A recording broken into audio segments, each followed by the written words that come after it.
13 versículos que contiene este capítulo 5 de Primera de Corintios. Si lo tienen, lo leemos. Y la palabra del Señor dice así, en el nombre de nuestro Señor y Salvador Jesucristo. De cierto se oye que hay entre vosotros fornicación, y tal fornicación cual ni aún se nombra entre los gentiles, tanto que alguno tiene la mujer de su padre, y vosotros estáis envanecidos. ¿No deberíais más bien haberos lamentado para que fuese quitado de en medio de vosotros el que cometió tal acción? Ciertamente yo, como ausente en cuerpo, pero presente en espíritu, ya como presente he juzgado al que tal cosa ha hecho. En el nombre de nuestro Señor Jesucristo, reunidos vosotros y mi espíritu con el poder de nuestro Señor Jesucristo, el tal sea entregado a Satanás para destrucción de la carne, a fin de que el espíritu sea salvo en el día del Señor Jesús. No es buena vuestra jactancia. ¿No sabéis que un poco de levadura leuda toda la masa? Limpiaos pues de la vieja levadura, para que seáis nueva masa, sin levadura como sois. Porque nuestra Pascua, que es Cristo, ya fue sacrificada por nosotros. Así que celebremos la fiesta, no con la vieja levadura, ni con la levadura de malicia y de maldad, sino con panes sin levadura, de sinceridad y de verdad. Os he escrito por carta que no os juntéis con los fornicarios, no absolutamente con los fornicarios de este mundo, o con los avaros, o con los ladrones, o con los idólatras, pues en tal caso os sería necesario salir del mundo. Más bien os escribí que no os juntéis con ninguno que llamándose hermano fuere fornicario, o avaro, o idólatra, o maldiciente, o borracho, o ladrón, con el tal ni aun comáis. Porque ¿qué razón tendría yo para juzgar a los que están fuera? ¿No juzgáis vosotros a los que están dentro? Porque a los que están fuera Dios juzgará. Quitad pues a ese perverso de entre vosotros. Amén y amén. Creo que es importante decir que hay lecturas en la Biblia que uno quisiera pasar por alto. Y una de esas lecturas es esta, donde el apóstol Pablo le informan, recordemos que Pablo está lejos de Corinto y la familia de un tal Cloé llegan donde Pablo a decirle todo lo que estaba sucediendo en la iglesia de Corinto. Recordemos cómo era que estaba sucediendo las cosas en aquel momento para que podamos captar cómo el corazón de Pablo como pastor, que fue la enseñanza que vimos la semana pasada, el Pablo como un padre espiritual, como el apóstol Pablo cuando se da cuenta, recordemos que no habían teléfono, no había telegrama, no habían mensajes como ahora, ¿no? Entonces Pablo ignoraba qué cosas estaban pasando en la iglesia de Corinto. Pero llegan unos hermanos de Corinto, de la familia de Cloé, eso lo vimos en el primer capítulo, y le llegan a contar a Pablo todas las barbaridades que estaban pasando en la iglesia de Corinto. Y ya vimos el primer problema que Pablo atendió, y lo atendió en los 4 capítulos, desde el capítulo 1 al 4. Pablo atendió el problema de la división. Pablo atendió el problema que había en la iglesia, donde habían partidos, un grupo que seguían a Pablo, otros que seguían a Pedro, otros que seguían a Apolo y otros que decían seguir a Cristo. Y la iglesia estaba dividida dentro de la misma iglesia. En esos 4 capítulos que ya vimos, lo analizamos, lo revisamos con todo cuidado y vimos todo lo que pasaba y examinamos los consejos que Pablo dio. Ahora Pablo va a atender el otro problema, y es un problema de inmoralidad en la iglesia. Un problema que dice Pablo que ni siquiera los mundanos lo hacían. Y en la iglesia se estaba permitiendo un pecado terrible de inmoralidad. Ahora, nosotros vamos a revisar en esta enseñanza, y yo lo voy a dividir esta enseñanza en 3 puntos, para que podamos mirar mucho mejor esta enseñanza y podamos recibir la enseñanza y que podamos entender, hermano, que en la iglesia debe haber disciplina. La iglesia necesita haber disciplina. Y es lo que Pablo va a hacer ahorita. Pablo va a poner disciplina en la iglesia, aunque Pablo no está presente. Pero Pablo ya lo leímos, donde Pablo dice: aunque yo no estoy allí, pero mi espíritu, yo ya tomé un juicio, yo ya juzgué a esa persona. Ahora reúnanse ustedes y hagan esto, dice Pablo. Entonces el apóstol Pablo, aunque él está lejos, él está pendiente de lo que está sucediendo en aquella iglesia. Entonces vamos a examinar el primer punto. Vamos a hablar, este tema es acerca de la disciplina. Es necesaria la disciplina en la iglesia. Ese es el tema que yo le he puesto. Es necesaria la disciplina en la iglesia. Es necesario, como en el hogar, es necesario la disciplina a los hijos.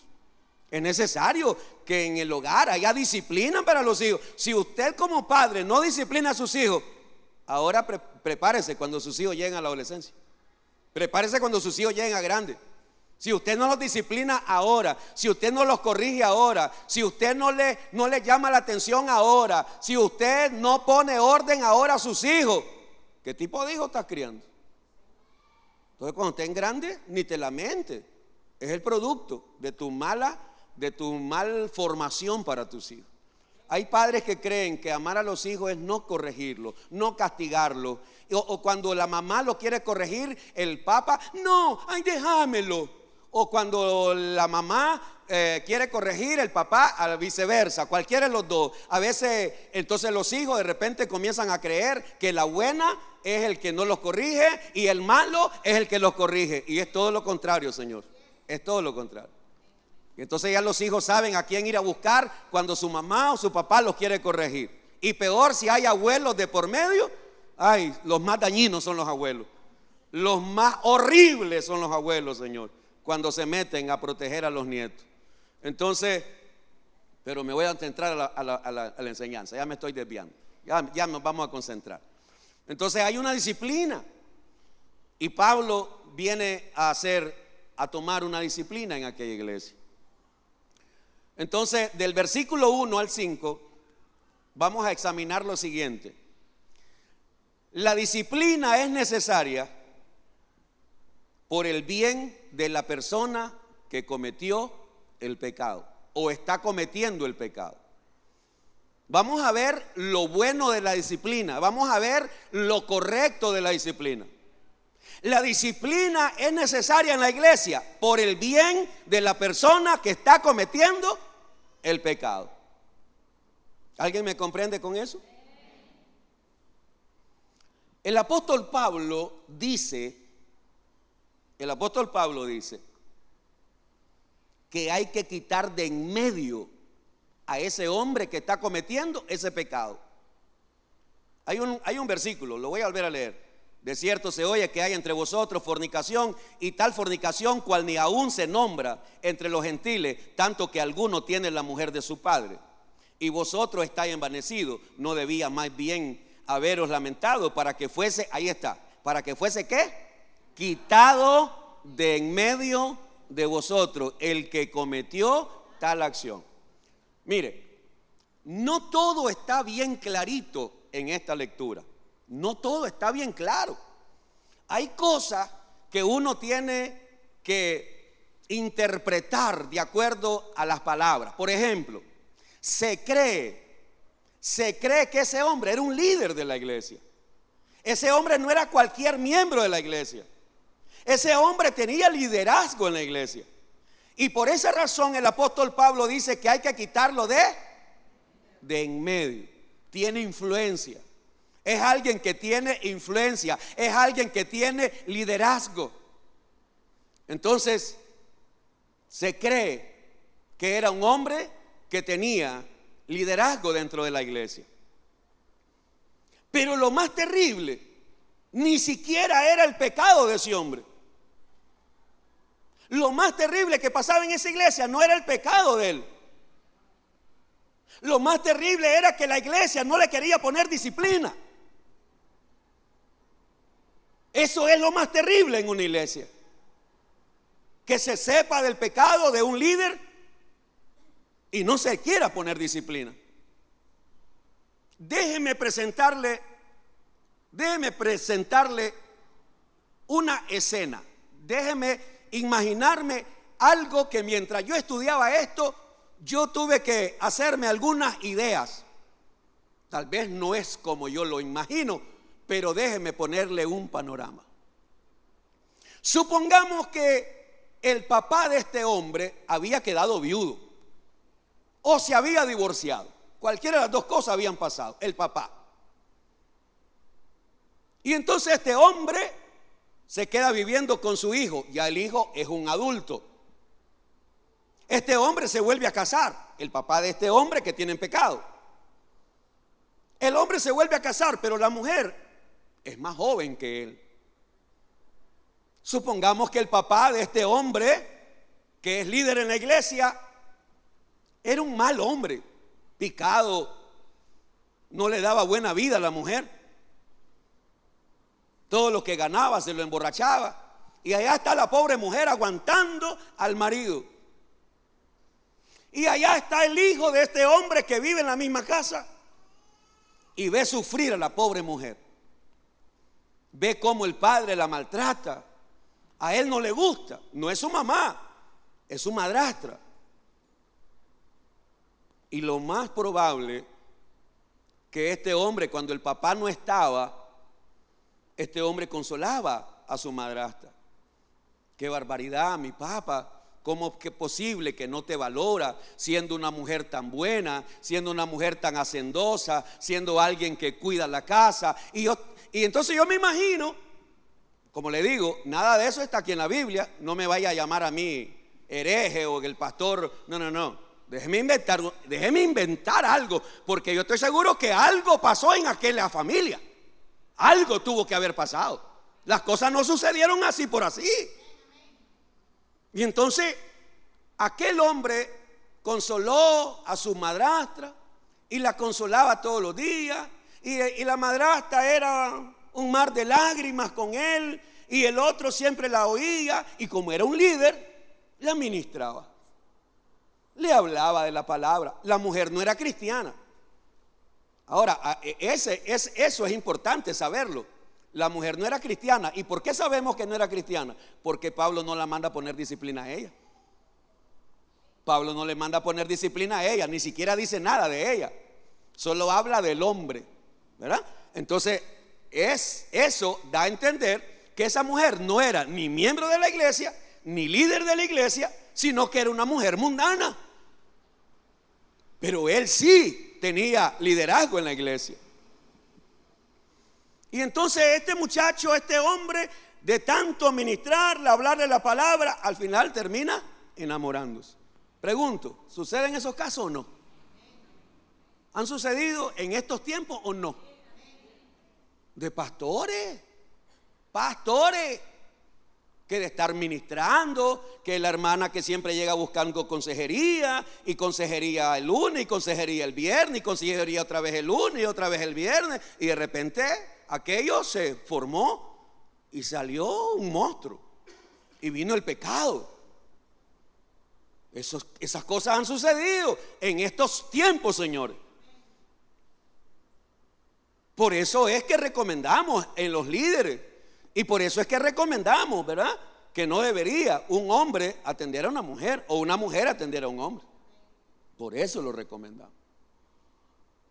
Entonces, al final aquel hombre le quita la mujer a su papá, y lo más probable es que se la lleva a vivir aparte. Ahora déjeme imaginarme el testimonio de aquel hombre. Aquel hombre llega a donde el pastor de la iglesia y le dice: pastor, yo quiero contarle algo. Mi papá es un hombre perverso, malo, terrible. Usted viera cómo maltrataba a su pobre esposa. Pero yo quiero contarle, ¿verdad?, que yo siempre la ministraba, siempre la aconsejaba y terminé enamorándome de ella. Me la llevé para la casa, estamos alquilando un cuartito, estamos viviendo juntos, pero yo quiero que sepa que estoy haciendo una buena obra porque saqué a esa pobre mujer del infierno. Pregunto, ¿no a veces pasa o no pasa a veces que cuando se comete pecado buscamos cómo justificarlo? Pregunto. ¿Ah? Mira vos, ¿y por qué te apartaste de tu esposa o de tu esposo? Es que esa mujer no me entendía. Es que mi esposa no me cocinaba bien, tú sabes.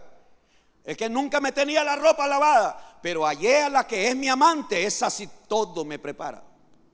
Entonces hay una justificación. Entonces estamos queriendo justificar que yo abandoné, o yo me separé, o yo dejé, o yo esto, y ahora yo tengo otra, pero esta sí me resuelve todos mis problemas. Y queremos justificar el pecado, o queremos minimizar el pecado. Queremos hacernos sentir como que lo que estoy haciendo no es nada malo, o es un poquito malo, es solo un poquito malo. Y por eso el apóstol Pablo le dice en varias ocasiones que la iglesia estaba envanecida. Estaban llenos de arrogancia, como que era la iglesia o la mejor iglesia. Por eso le digo que el peor pecado no era el pecado de ese hombre con esa mujer que era la esposa de su padre. El peor pecado que había en esa iglesia es que a ese hombre no se le ponía ¿qué? No se le ponía disciplina. Ahí estaba el problema. Ese era el problema terrible que había en esa iglesia. Mis hermanos, no es nada fácil para un pastor poner disciplina, para nada. No es nada fácil poner disciplina a un líder que está dando mal testimonio. Yo quiero que usted lo sepa. Yo sé que hay iglesias donde la disciplina se la aplican a los miembros de la iglesia. En esta iglesia nosotros no lo hacemos. Y si le voy a caer mal, aguánteme. Aquí ponemos disciplina a los líderes, al liderazgo. Tenemos más de 130 líderes en esta iglesia. Cuidar 130 líderes para mí es difícil. Ahora cuidar 500, hablando de miembros, sería imposible. Yo no sé cómo lo hacen los pastores que tienen iglesias grandes y que le vayan a poner disciplina a los miembros, O sea, si usted es un miembro de esta iglesia y usted está pecando, usted vive la vida como le da la gana, yo no me voy a meter en tu vida. Yo no voy a ir a corregirte, yo no te voy a ir. No. Tú eres un miembro de esta iglesia. Pero lo que sí siempre hago es hablar la palabra de Dios. De eso sí. Yo te voy a hablar la palabra tal y como está, tal y como es y tal como ella nos enseña. Entonces yo voy a predicarle la palabra a los líderes y a los miembros. Y cada quien debe agarrar la palabra y obedecerla. Pero la disciplina que nosotros en este ministerio sí hacemos es con los líderes. Líderes que están dando mal testimonio. Líderes que suben cosas ahí en su Facebook. Fotos extravagantes. Fotos haciendo cosas. Comentarios dañinos. Personas que la agarraron haciendo cosas. Entonces ahí sí, si son líderes de esta iglesia, son servidores de esta iglesia. Por eso es que en la capacitación que tenemos para formar a los líderes de esta iglesia, se les enseña lo que significa buen testimonio o lo que es mal testimonio. Por eso cuando el apóstol Pedro mandó a que buscaran a 7 diáconos, el primer requisito, ¿cuál era? Buen testimonio. Ese era el primer requisito. Para todos los diáconos, los primeros 7 diáconos que se escogieron, el primer requisito era buen testimonio, lleno del Espíritu Santo, lleno de sabiduría y que esté dispuesto a trabajar. Pero cuando se agarra a un líder dando mal testimonio, entonces se llama, se le confronta, entonces vienen las reacciones. O el líder se enoja, el líder se molesta, el líder se justifica, el líder trata de minimizar el problema y al final no acepta la disciplina y se va. De eso han salido montones de esta iglesia. Montones. Montón de gente se ha ido de esta iglesia así porque no aceptaron la disciplina. No se sometieron a la disciplina. Hay otro grupo de líderes que pasaron por la disciplina, soportaron la disciplina y volvieron a servir. Porque ese es el deseo. De hecho, ese es el deseo del apóstol Pablo. El deseo del apóstol Pablo no es que este hombre se vaya al infierno. El deseo de Pablo es que este hombre se rescate para Cristo. Ese es el deseo. De hecho, ya te voy a adelantar que vamos a ver los resultados hasta la segunda carta de Corintios. Vamos a ver los resultados de lo que pasó con este hombre hasta que lleguemos a la segunda carta. Así. Entonces, mire lo que dice Hebreos capítulo 12, versos 5 al 8. Mire lo que dice.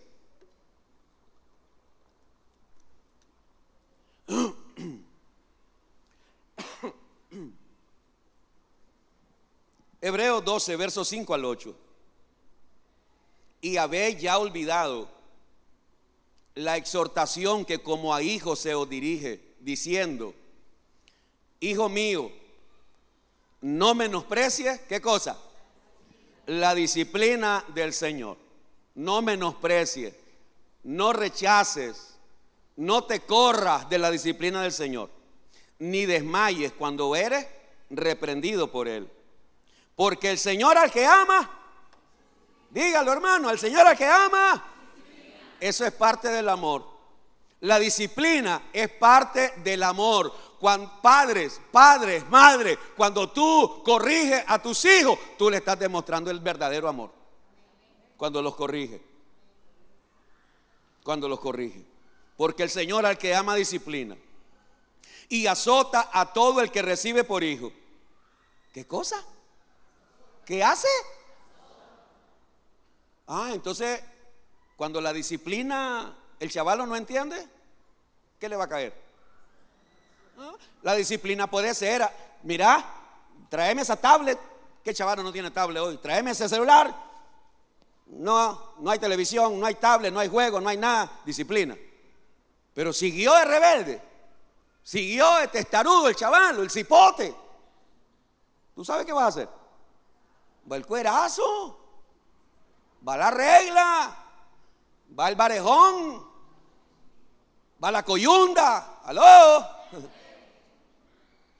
Ay, pobrecito, pobrecito usted cuando esos hijos lleguen a grandes. Y si no lo corrige ahora.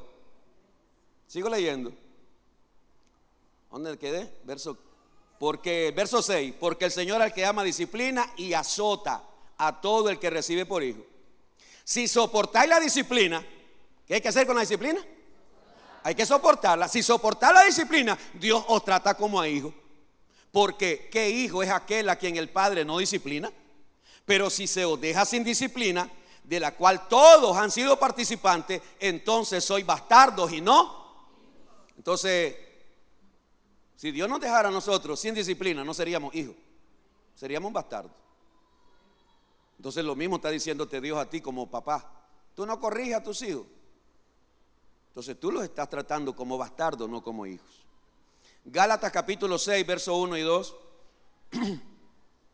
nos enseña qué es lo que debemos hacer cuando alguien cae en un pecado.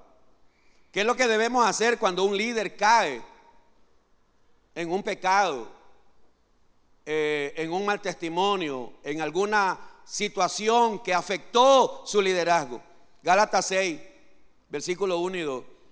Porque hay otro error, hay otras cosas horribles que pasan en las iglesias evangélicas. Y es que cuando alguien cae en pecado o alguien fue descubierto en el pecado, todo el mundo le quiere dar su patada para hundirlo más. Y se ha dicho y lo han dicho todos los pastores en todo el mundo. El único ejército que termina de rematar a sus soldados son los cristianos. Porque si un pastor cae en pecado, que se lo lleve el diablo y zambullámosle más. Si un líder cae en pecado, metámosle candela a todo el mundo, que se lo lleve el diablo, que se pudra, que se vaya.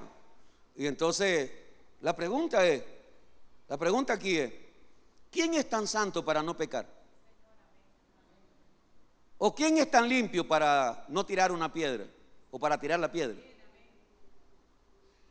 ¿Ah? Yo me pongo a pensar, permítame ponerme a pensar una locura, si usted quiere ahorita. Si el rey David hubiera sido el pastor de esta iglesia, ¿qué hubieran hecho ustedes?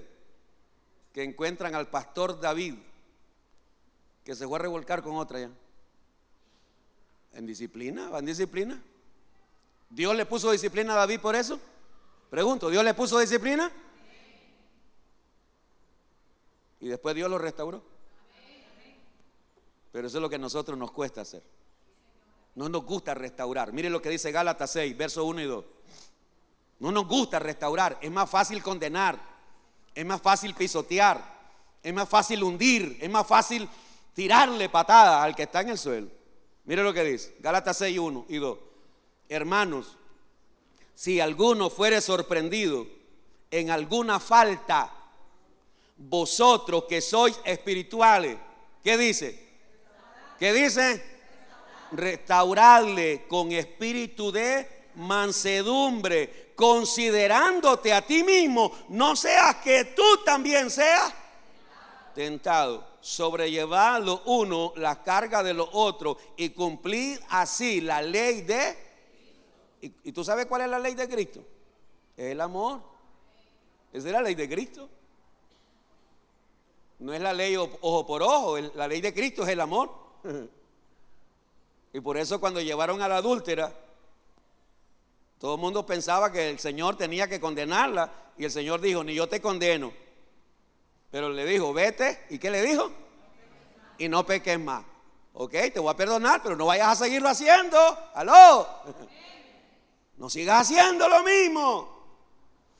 Entonces, aquí está la primera razón por la cual debe haber disciplina en la iglesia. A un líder. Debe haber disciplina por el bien de ese líder.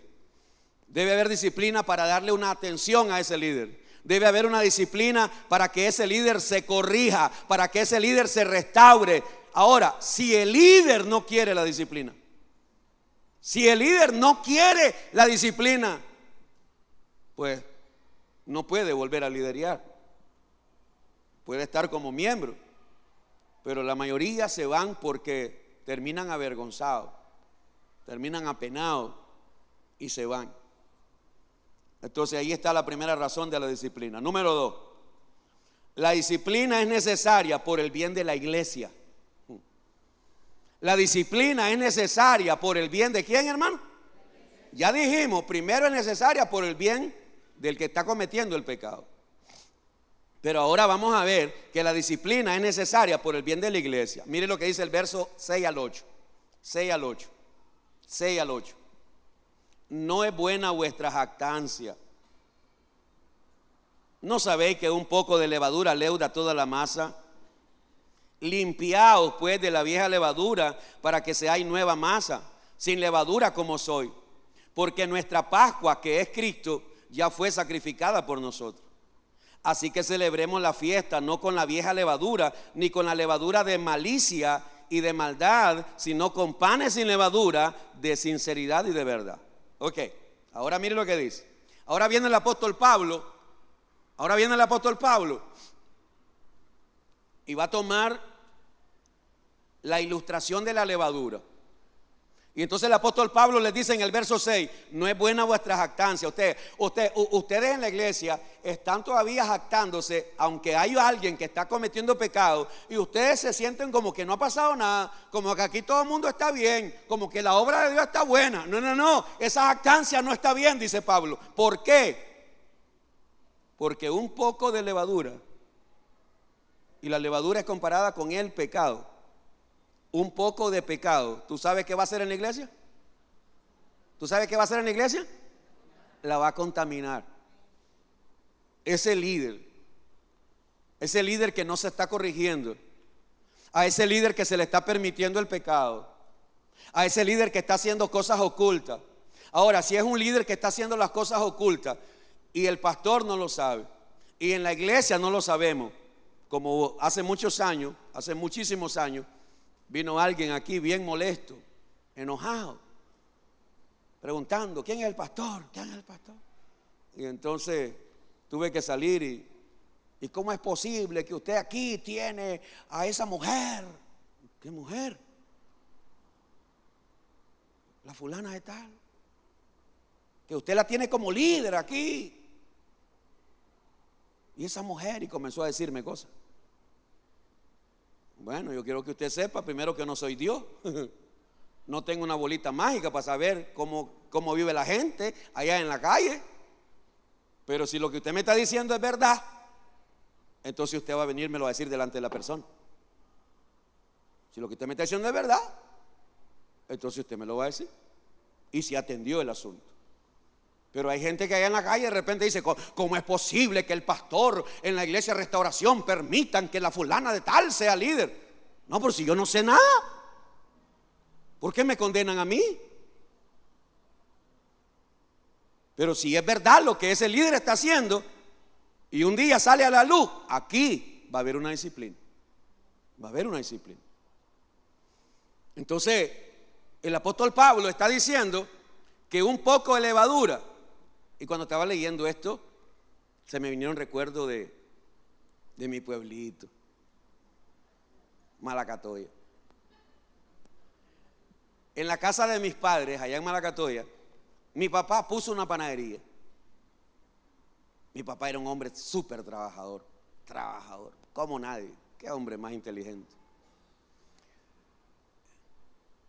Y él puso una panadería con un pastor que llegó a pastorear allá. Fue el primer panadero, un pastor. Luego el pastor se fue de Malacatoya y dejó a alguien ahí. Mi papá lo mandó a preparar a Tipitapa, me acuerdo, a una panadería. Y después el hombre vino. Y yo, que era medio vago, no era tan vago, pero era medio vago. Entonces me iba a meter a la panadería como era el asunto. La noche anterior, ya en la noche, llegaba el panadero y en un tarrito así de lata pesaba unos granitos de levadura. Y en un cajón bien grandote, agarraba un puño de harina, la mojaba, pero era poquito. Y luego le echaba ese poquito de levadura, la revolvía. En la mañana ya venía y el cajón estaba hasta el copete. Aquel poquito de masa se había llenado todito el cajón, ya leudado. Y ahí comenzaba el proceso. Entonces se me vino a la mente, ¿verdad? Cuando había panadería allá en la casa de mis padres. Entonces aquí Pablo está diciendo, ese pecado que ustedes no quieren corregir, ese pecado que ustedes están como que nada está pasando, como que nada está sucediendo. Entonces Pablo dice, ese pecado va a afectar a toda la iglesia. Y por eso es que Pablo está decidido a poner una disciplina a ese hombre. En el versículo 7, verso 7, ¿qué dice? ¿Qué le dice Pablo a toda la iglesia? ¿Qué le dice? Dígalo. ¿Qué es lo primero que dice? Limpiaos. Este es un mensaje para toda la iglesia. En los primeros 5 versículos Pablo está hablando del hombre que estaba cometiendo el pecado y Pablo ya decidió que ese hombre hay que entregárselo a Satanás. En otras palabras, ese hombre al ser puesto en disciplina, venía a estar fuera, y así lo considera el apóstol Pablo, venía a estar fuera de la cobertura de Dios, porque está en una práctica. Y el que practica el pecado es del diablo. Entonces lo que Pablo dice: quítenle todo liderazgo, quítenle todo privilegio, quítenle todo a esa persona que yo ya se lo entregué al diablo. En otras palabras, esa persona ya no tiene protección de Dios. La presencia de Dios no está con él. Aunque Pablo sigue diciendo que él está buscando que la salvación de su alma se dé. Eso es lo que busca Pablo. Entonces ahora Pablo le dice a la iglesia: limpiaos. Oigan, hermano, límpiense ustedes, porque ustedes están creyendo que es normal que un líder esté viviendo en pecado y siga liderando. Limpiaos. Limpiaos pues de la vieja levadura. ¿Qué significa la vieja levadura? La vida pasada. La vieja levadura significa Egipto. ¿Alguien se acuerda? Que cuando el pueblo de Israel iba a salir aquella noche, Dios le ordenó a Moisés que le dijera a todo el pueblo que hicieran panes, pero sin, incluso no debía tener nadie levadura en sus casas. Nadie. Aquella noche no debía haber levadura en ninguna casa de los hebreos, porque el pan que iban a cocinar iba a ser un pan sin levadura. ¿Por qué? Porque la levadura representaba el pecado de Egipto. La levadura representa el mundo. La levadura representa la hipocresía de la religión. ¿Alguien se acuerda que Jesús le dijo a sus discípulos: guárdense de la levadura de los fariseos? Hipocresía, religiosidad. Y de repente en la iglesia está llena de esa levadura de hipocresía, de falsedad. Nos hemos vuelto muy religiosos para cantar, para orar, para predicar. Nos hemos vuelto muy religiosos hasta para vestirnos, para aparentar que andamos en una gran santidad. Y de repente hasta se le ve una cosita blanca aquí arriba de la cabeza a uno, ¿no? ¿No me la han visto? ¿No la ven ahorita ahí? No me la ven. ¿Ah? Algunos de ustedes yo se la veo. Sí, hermano. Que a veces creemos ser tan santos, ¿verdad? Tan puros, tan inmaculados. No, hermano. Y entonces viene el apóstol Pablo y dice: limpiaos de esa vieja levadura. Mire, hermano, hermana, por favor escúcheme. Yo vuelvo a repetir, para mí no es nada fácil hablar este tema, pero tengo que hablarlo como debo hablarlo. Tengo que hablarlo como debo hablarlo. Y yo le voy a decir esto: si usted dice que usted es cristiano y se identifica como cristiano, y usted dice que es un hijo de Dios y se identifica como hijo de Dios, pero usted está practicando el pecado abiertamente, usted le está haciendo daño a la iglesia. Usted le está haciendo un daño horrible a la iglesia de Cristo. Y yo le quiero traer a memoria algunos ejemplos. Y si usted quiere apuntar el capítulo, apúntelo para que lo lea en su casita. Pero la Biblia dice que María, la hermana de Moisés, eso está escrito en Números capítulo 12, número 12, solo apunte el capítulo, número 12. María hizo un comentario junto con Aarón, su hermano, de Moisés y de su esposa. Criticaron, hablaron, murmuraron. Y la Biblia dice que Dios escuchó el comentario y a Dios le aborreció el comentario que habían hecho del siervo de Dios. Y María quedó leprosa, como un castigo, como una disciplina, como una corrección. ¿Y tú sabes qué dice la Biblia? Que el pueblo se atrasó en su viaje por culpa del pecado de María, la madre, la hermana de Moisés y de Aarón. ¿Cuánta gente está trazando la obra de Dios por el pecado que hay dentro de la iglesia? Pecados que hoy los vemos tan natural. Es tan natural. ¿Por qué? ¿Y por qué se ve tan natural? Porque son hermanos. Porque se dicen cristianos, pero viven en pecado abiertamente. Eso le está haciendo daño a la iglesia. Porque creen que eso es normal. No, señor, eso no es normal. Eso es anormal. Eso es anormal. Limpiado pues de la vieja levadura, para que seáis nueva. ¿Nueva qué? Ese es el deseo de Dios. El deseo de Dios es que mi vida pasada quedó ¿a dónde?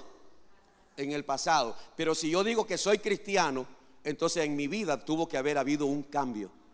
Ahora, si yo hace años cambié, pero luego me descarrié y estoy descarriado, yo no debería de decir que soy cristiano, porque ahí es donde cometemos el error. Usted dice que es cristiana, pero vive en pecado. No, hermana, no diga que es cristiana. No, amigo, no digas que eres cristiano, no lo digas, porque no lo eres. Un cristiano es un seguidor de Cristo, y tú no estás siguiendo a Cristo. Por eso es que Cristo dijo: ¿por qué me llaman Señor, Señor, si no hacen la voluntad de mi Padre?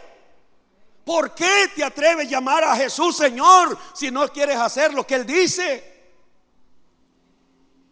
Acán, un guerrero que tenía Josué, en Josué capítulo 7, Acán cometió pecado escondiendo oro, escondiendo plata, escondiendo vestido. Lo escondió en la arena donde tenía él su casita, allí en el desierto. Allí lo escondió. ¿Y tú sabes qué pasó por el pecado de ese hombre? Todos ellos sufrieron una derrota. Todo el pueblo sufrió una derrota por el pecado. ¿Alguien me está entendiendo, hermano? Por el pecado de una persona. Entonces siempre va a haber efecto. El pecado que se está cometiendo dentro de la iglesia, que se quiere ver normal, ese pecado está afectando a la iglesia, está afectando el avance de la iglesia, está afectando el triunfo de la iglesia.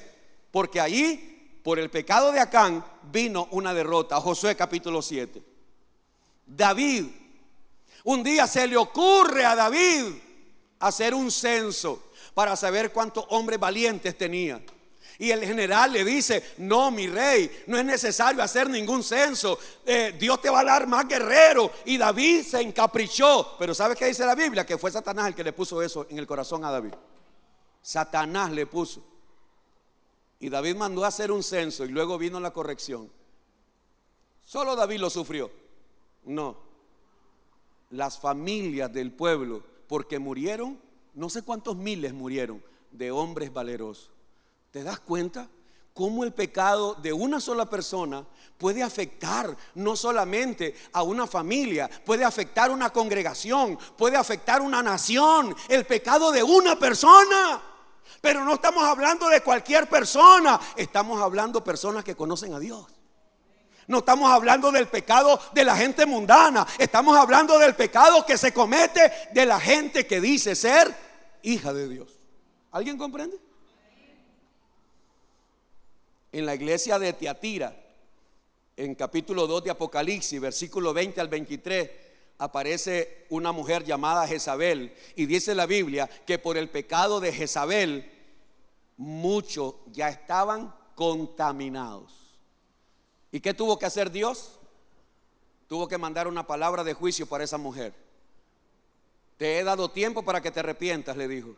Pero por cuanto no quieres arrepentirte, vas a la cama. No vas de vacaciones, no, vas a enferma, vas a ir enferma, vas a ir a sufrir, vas a ir a sentir el dolor. ¿Por qué? Porque no has querido arrepentirte. Y dice el Señor: y todos los que han practicado o han seguido el pecado de Jezabel también sufrirán si no se arrepienten. Y no solo a ella y a ellos, sino a sus hijos. Y sabrán todas las iglesias que Dios es el que examina los pensamientos y el corazón. Tú puedes engañarme a mí, tú puedes engañar a cualquier hermano, tú puedes engañar a quien tú quieras. A quien nunca vas a engañar es a Dios. Tú no te vas a burlar de Dios nunca. Ni aquí, ni a donde vaya. Jamás vas a burlarte de Dios. Lo que el hombre siembra, eso va a cosechar. Entonces, Dios llama a una limpieza. Y Dios está llamando a esta iglesia a una limpieza. A que entendamos que no es normal vivir en pecado. No, Señor. Y que la iglesia debe cuidar el testimonio. Que todos en esta iglesia, todos los líderes, por eso yo se lo he dicho a los líderes de esta iglesia: usted conoce el mal testimonio de otro líder y se queda callado, usted es tan culpable como el que lo comete. Usted conoce el pecado de alguien. Usted sabe que hay un líder aquí que está cometiendo barbaridades, pero usted no lo dice porque dice: yo no quiero ser chismosa, no quiero ser chismoso. No, Señor, eso no es ser chismoso. Más bien usted se vuelve en un hombre dañino porque está ocultando el pecado de un líder. Segunda de Corintios 5:17 dice: de modo que si alguno está en Cristo, ¿qué dice? Nueva criatura es. Las cosas viejas pasaron y he aquí todas son hechas nuevas. En el versículo 8 dice, verso 8: así que celebremos la fiesta, no con la vieja levadura, ni con la levadura de malicia y de maldad, sino con panes sin levadura, de sinceridad y verdad. Diga conmigo: sinceridad y verdad. ¿Qué es lo que Dios quiere que haya en la iglesia? Entonces apliquemos eso. ¿Usted es una persona sincera? ¿Anda en la verdad? ¿Usted vive como una persona sincera? ¿O es un hipócrita? ¿Un mentiroso? Alguien que solo tiene una fachada, una apariencia nada más. Y número 3 y último: la disciplina es necesaria por el bien de las personas mundanas. La disciplina es necesaria por el bien de las personas mundanas. Eso hasta suena raro, pero ya va a ver usted por qué. Entonces, en primer lugar le dije: la disciplina es necesaria por el bien de que está cometiendo pecado. Número 2, le dije: la disciplina es necesaria por el bien de la iglesia. Pero ahora le voy a decir que la disciplina es necesaria en la iglesia por el bien de la gente del mundo. ¿Y por qué, pastor? Porque cuando la gente del mundo ve, oye y se dan cuenta que en la iglesia se cometen los mismos pecados que hacen ellos, ¿para qué van a querer cambiar? ¿Para qué van a querer venir a la iglesia? Ayúdeme usted, ayúdeme. Tú sabes que cuando la gente del mundo sabe de un cristiano que da mal testimonio, tú lo sabes, yo sé que tú lo sabes, yo sé que tú lo sabes. Cuando un mundano, cuando una persona mundana, puede ser un vecino tuyo, un compañero de trabajo, puede ser un familiar tuyo, pero ese compañero, ese familiar sabe que tú eres mal hablado, mal testimonio, eres sinvergüenza, vas a fiar a las pulperías y no pagas, tú fías aquí y no pagas, vas allá a fiar y no pagas, le prestas dinero a la gente y no pagas, sinvergüenza. Y luego tú quieres decirle a esa gente que venga a Cristo. Y luego tú quieres que esa gente venga a la casa de Dios. ¿Tú sabes qué es lo que dice el mundano? ¿Tú sabes qué es lo que dice, verdad? Para ser como ella, mejor estoy como estoy. ¿Sí o no? Y tienen toda la razón. Ellos tienen toda la razón. ¿Por qué? ¿Qué va a venir a hacer un mundano a la iglesia si aquí estamos peor que ellos? ¿Qué va a venir a hacer un mundano aquí si los más chismosos están en la iglesia? Los más hablados están en la iglesia. Los más tramposos están en la iglesia. Y si usted no es nada de eso, usted siéntase tranquilo. Pero si usted es un chismoso, mal hablado, si usted es un sinvergüenza, a usted le debería estar ardiendo toda la Biblia ahorita. Si usted es eso, usted debería estarse retorciendo. Porque Dios te está diciendo que debes arrepentirte. ¿Ah? Por el mal testimonio de la iglesia, por el mal testimonio de los pastores, por el mal testimonio de los líderes, por el mal testimonio de los que decimos ser cristianos, la gente del mundo no quiere saber nada de Cristo. Ya no quieren creer en nadie. Ya no quieren creer ni en pastores. No, realmente la gente no tiene que creer en pastores, tienen que creer en la Biblia y en Cristo. Pero los pastores debemos dar buen testimonio. No es que la gente va a creer en mí, pero yo debo darte buen testimonio. No es que la gente se va a salvar creyendo en usted, pero usted como líder, usted debe dar buen testimonio. Usted como hijo de Dios debe dar buen testimonio. ¿Ah? Mire lo que dice versículo 13, verso 13. Porque los que están fuera, verso 13, versículo, perdón, 9. Os he escrito por carta que no os juntéis con los fornicarios. Pero ahora viene a explicar Pablo lo siguiente: no absolutamente con los fornicarios de este mundo, o con los avaros, o con los ladrones, o con los idólatras, pues en tal caso os sería necesario salir del mundo. Entonces lo que Pablo está diciendo no es que no nos vamos a juntar con la gente del mundo. ¿Cómo no? Tú te vas a juntar con el borracho, tú te vas a juntar con el otro, con todos los mundanos tú te vas a juntar, pero no para hacer lo que ellos hacen, sino para traerlos a Cristo.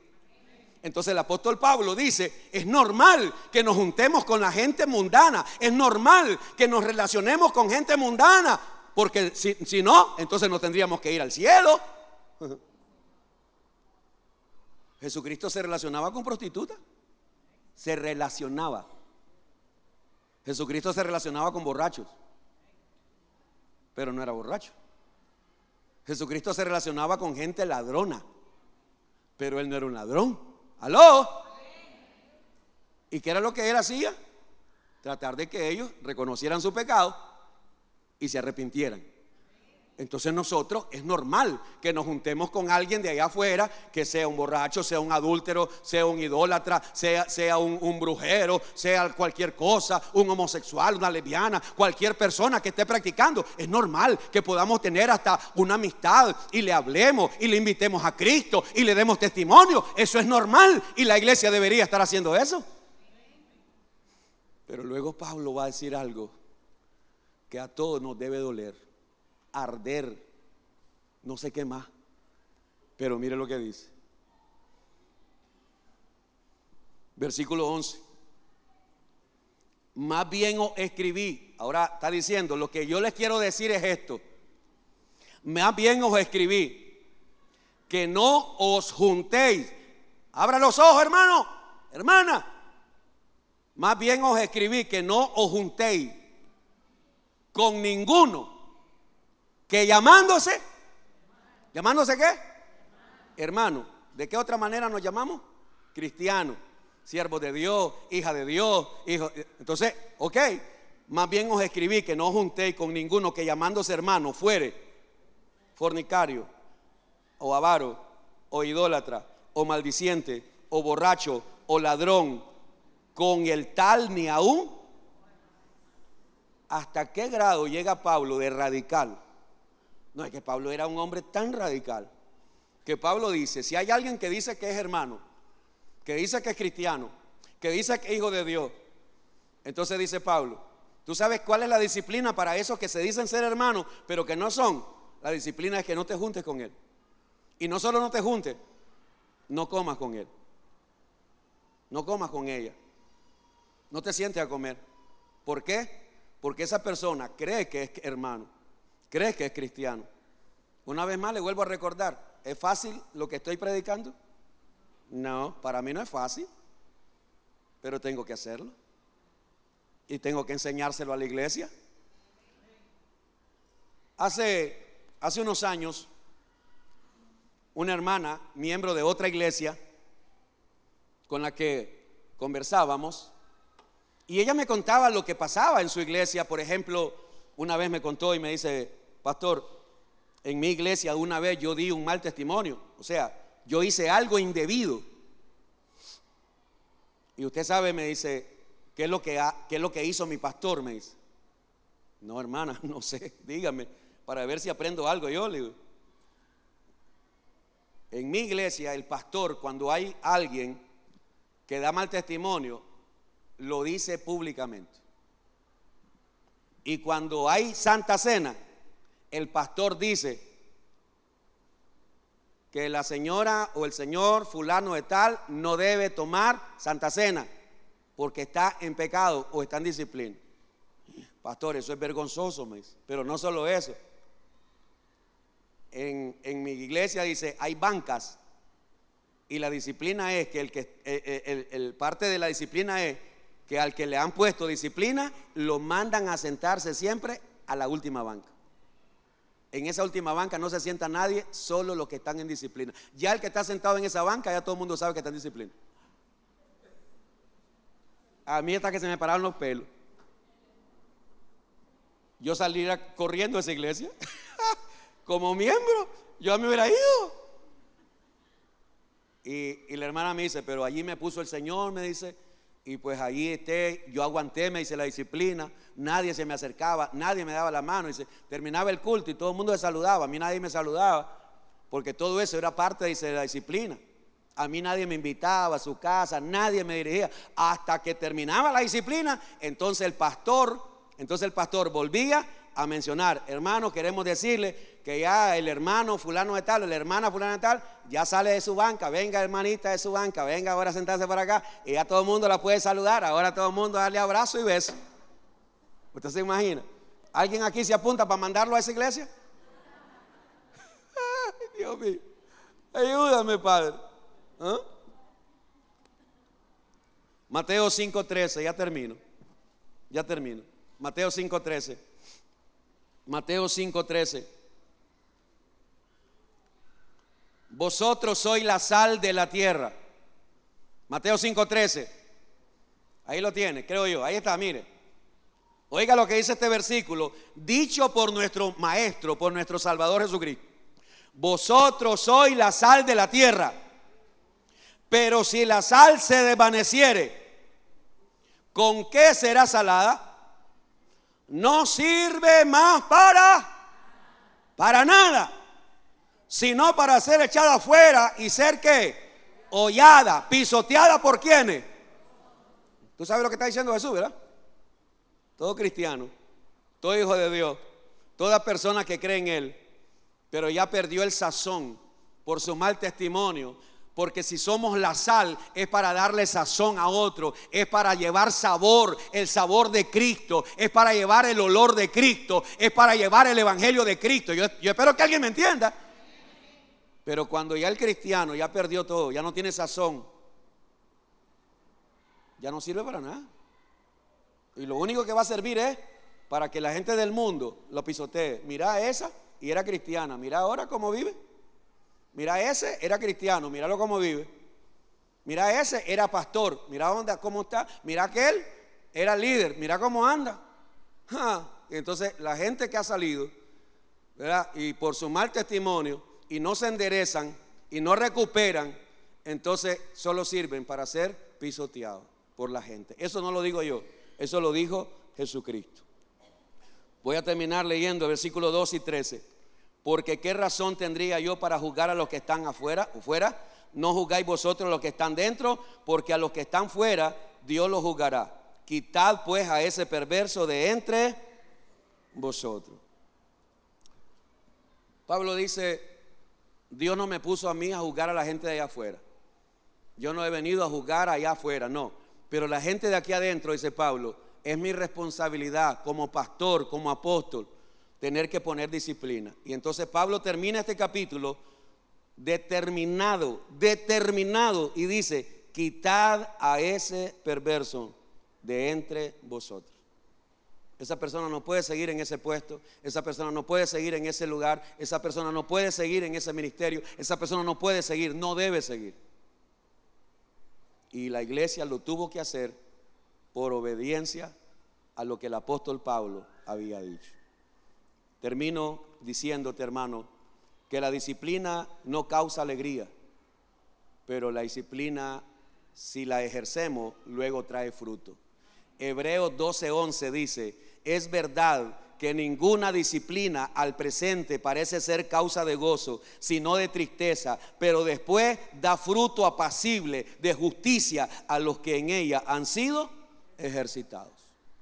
Entonces hoy te di 3 razones por las cuales es necesario la disciplina. Número 1, para cuidar a la persona que peca, para cuidar a la iglesia y por el bien de la gente del mundo. La vida cristiana es algo serio, así que asumamos con seriedad Y si usted dice que es cristiano, asuma con seriedad su vida cristiana. Padre, en esta noche yo quiero darle gracias por su palabra. Yo quiero darle honra y gloria, alabanza y honor por el privilegio, Señor, que me diste esta noche de compartir tu palabra y poder aprender de ella. Padre, cada uno de nosotros hemos oído esta palabra y cada uno debe saber, Señor, qué parte de esta palabra nos toca a cada uno de nosotros. Por eso, Padre, te pedimos perdón, porque no hay hombre que no peque, no hay hombre que no falle. Todos fallamos, todos pecamos, todos nos equivocamos, y por eso venimos buscando tu misericordia, venimos buscando tu bondad, venimos buscando tu perdón. Por eso, Padre, te pedimos perdón, Señor, si hemos pecado, si nos hemos apartado, si nos hemos vuelto atrás, si es que andamos diciendo que somos cristianos y hijos de Dios, pero estamos practicando el pecado. Señor, que cada uno de nosotros podamos corregirnos y entendamos, Señor, que usted nos habla para que podamos corregirnos, que usted nos habla para que no nos condenemos, que usted nos advierte para que no tengamos que ir al infierno el día que muramos, sino, Señor, que nuestra alma se salve, porque usted vino a salvar al pecador, usted vino a dar su sangre por los pecadores, pero ahora nos toca a nosotros, me toca a mí, Señor, renunciar al pecado, apartarme del pecado, me toca a mí, Señor, poner dominio propio a mi vida. Poner el dominio propio, Señor, en mi vida diaria, Señor. Por eso te ruego, Padre, que tu iglesia en esta casa nos limpiemos.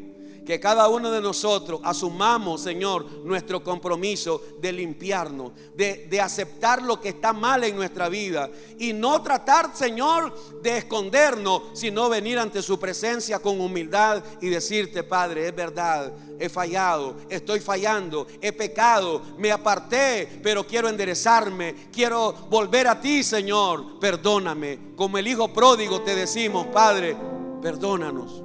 Perdona nuestro pecado, perdona, Señor, nuestra maldad, perdona, Señor, nuestra iniquidad. Queremos volver, Señor. Padre, que cada miembro de esta iglesia y que cada líder de esta iglesia y que cada pastor, Señor, que va a escuchar o ha escuchado esta palabra, que toda persona, Dios, que escuche este mensaje, entendamos, Señor, que usted está llamando a su iglesia a la santidad, que usted está llamando a su iglesia al arrepentimiento, que usted está llamando a la iglesia a dar testimonio, Señor, para que no seamos piedra de tropiezo. Yo te doy gracias, Señor. Yo te doy gracias. Gracias por todo lo que usted está haciendo. Te pido que traigas un avivamiento, Señor, a esta iglesia. Y no solo a esta iglesia, trae un avivamiento a cada iglesia, Padre. Trae un avivamiento a la vida de cada pastor. Trae un avivamiento a la vida de los líderes. Trae un avivamiento, Señor, para que volvamos a santificarnos. Que volvamos, Señor, a buscar ese primer amor que hemos perdido. Para que todavía tengamos que recuperar todas esas cosas que hemos perdido en nuestra vida. ¿Cuántos líderes, Señor, hemos perdido la pasión por buscarte, por adorarte, por servirte? ¿Cuántos miembros han perdido la pasión, Señor, de buscarte, Señor, como antes lo hacían?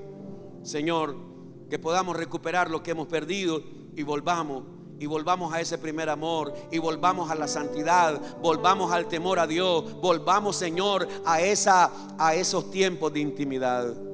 Yo te ruego, Padre, aviva tu obra en medio de estos tiempos. Aviva tu obra, Señor, en la vida de cada pastor, en la vida de cada familia pastoral. Aviva tu obra, mi Dios, en los directores y coordinadores de este ministerio. Aviva tu obra en los líderes que evangelizan, que consolidan, a los maestros, a los diáconos, a los de alabanza, a todos los servidores de este ministerio. Aviva tu obra, Señor. Y si entre nosotros, Padre, hay pecado oculto, Padre, que sea usted tratando con cada uno de nosotros, Señor, para que no vayamos a creer que nos vamos a burlar de usted.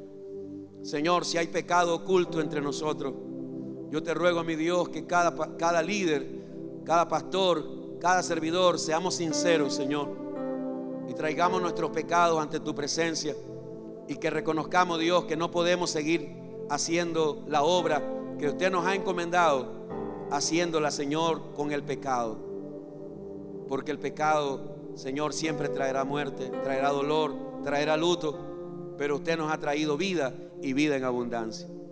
Llévanos en paz, Señor, y que esta palabra quede sembrada en el corazón de tu pueblo, para que nos siga hablando. Esta palabra, Señor, nos siga hablando, y que esa palabra que a veces nos arde, nos duele, esa palabra que a veces se vuelve como un martillo, como un fuego que nos quema, es porque tu palabra nos quiere limpiar, tu palabra nos quiere purificar, tu palabra quiere quemar toda impureza que haya en nosotros.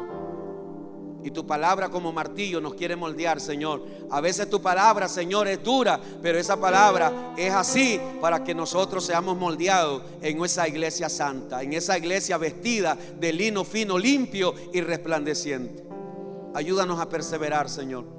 Ayúdanos a perseverar hasta el final, para que un día podamos estar en tu presencia y celebrar, Señor, por toda la eternidad en tu presencia. Gracias, gracias te doy. Llévanos en paz, Señor, llévanos en paz.